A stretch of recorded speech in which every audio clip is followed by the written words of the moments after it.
Hey everyone, in today's video, I'm going to show you how to turn off Meta AI on Messenger. First, reach the Messenger app on your phone.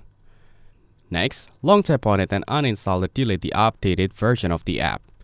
Now, open the web browser and search for Messenger old version APK. Then, tap to go to the APK Pure website. Scroll down and explore the old versions of Messenger.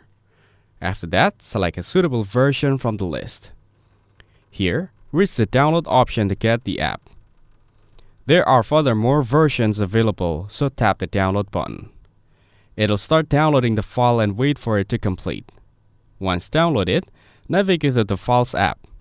Following that, open the Messenger APK file and install it on your phone. After installing it, you'll see that the old version does not have the Meta AI feature. For more information, check out the links given in the description. Don't forget to like and subscribe to the channel. Thanks for watching. See you in the next one.